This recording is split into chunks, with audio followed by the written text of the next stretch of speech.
Drugi je svakako da škola je počela nešto sa reformom, pa se to onda stalo. Jako je teško ponovo taj točak zavrteti koji se negde zaustavio, možda čak i zaglavio. Ima pokušaj od određenih institucija da se urade i standardi, da se na drugačiji način vrednuje samo znanje učenika. Pored ekonomskog momenta, činjenica je da današnji sistem obrazovanja ne privlači većinu učenika. Gradivo je opširno i manje zasnovano na znanjima koje školarci mogu razumeti i primeniti u životnim okolnostima. Trenutna situacija je takva i to je jedan od razloga zbog koga deca napuštaju školu, jeste da oni kratkoročno doživljavaju obrazovanje. To je nešto da ima ocenu za polugodište, pa da ima ocenu za kraj godine, pa da završi tu srednju školu, da bi nekako mogao da upiše neki od fakulteta. Učeći od danas do sutra, zanemaruju se osnovni efekti obrazovanja, oni dugoročni. U situaciji u kojoj učenici nisu mnogo zainteresovani da uče, traže se alternativni načini podnošenja životnih okolnosti.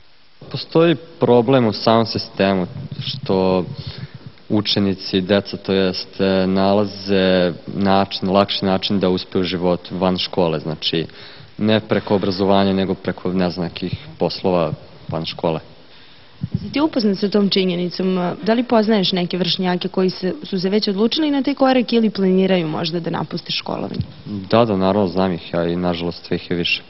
Možda roditelji utiču na to da neko dete napusti školu zbog toga što mu kažu snaći ćeš se, nije bitno škola, gledaj svoj život, bitno je da se udaš, da se oženiš, da osnuješ svoju porodicu, bitan je natalitet, nije toliko bitno školovanje, a kasnije, znači kada se taj neko ko nije završio školu, kada nema posla, kada nema šta radi ili radi za neki minimalac, suoči sa problemima da ne može da izdrži tu porodicu koju je osnovao, to je znači jedan od bitnih problema koji nastaje u toku tog daljeg života. Neki nisu dovoljno ambiciozni, znači da bi završili to, jer im je previše teško i možda nalaze neku bolju zabavu na ulici, zato što na primjer, većina kraja i svi se, znači, podvode nekim drugim mišljenjima, a napolju, znači, već više vlada kriminal i sve to. Mnogo je lakše zaraditi pare, tipa dilovanjem droge ili tako nečim, nego, znači, ići još završiti srednju školu ili ići još 5-6 godina fakultet neki teži.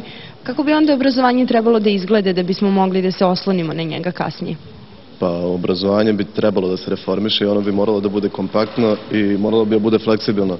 Što znači da trebalo bi bude sažetije, znači da se u školama uči manje i neke osnovnije stvari i da bude fleksibilno, što znači da se menja tokom vremena. Tako da ne učimo isto ono što su učile naše majke i očevi pre 30 godina.